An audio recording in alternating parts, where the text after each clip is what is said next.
And I also started to surround myself with with Muslim friends. And I feel like, not to say that my non-Muslims were not good, I love them so much and they are such good human beings, but I just wanted that reminder that about just that friendly reminder about who I was and how I came to Islam.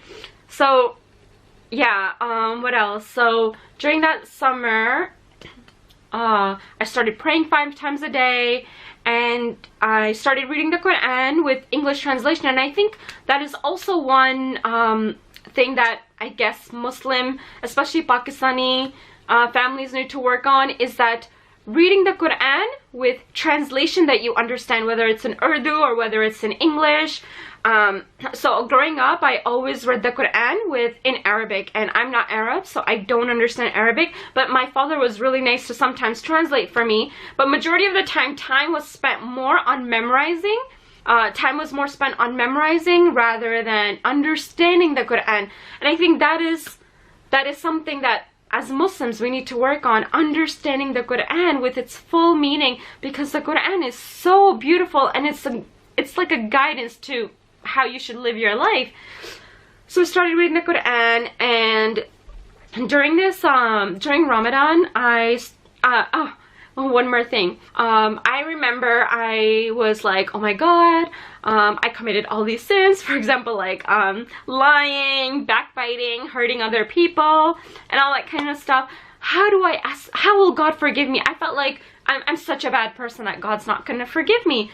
But subhanAllah, one of the attributes of Allah is the Ar-Rahman, the most merciful and the most forgiving. So knowing that this God is going to forgive me for any sin that I've committed, as long as I have a sincere heart, and as long as, I guess there's a few exceptions, if you hurt someone, you should ask them for forgiveness first before you ask God.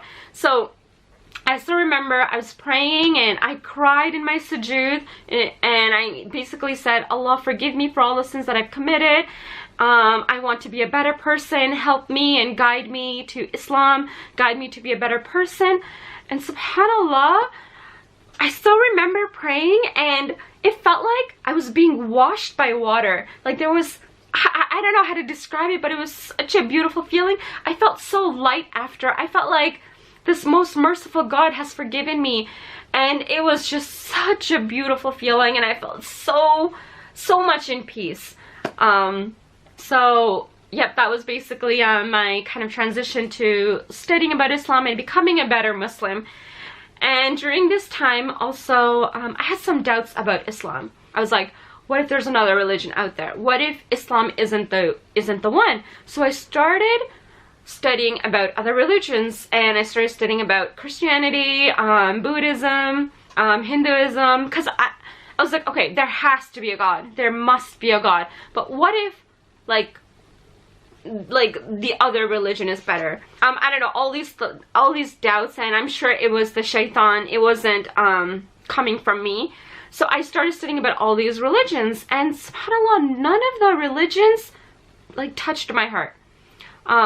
And I'm not against the religions at all. I respect everyone, every person who comes from every type of belief. Even if you don't have a religion, I still respect you. But to me personally, Islam was the religion that purely made sense to me. It was pure, it was straight, one God, and life after death, and just very simple and just beautiful. So yes, for me, Islam made more sense to me. And I remember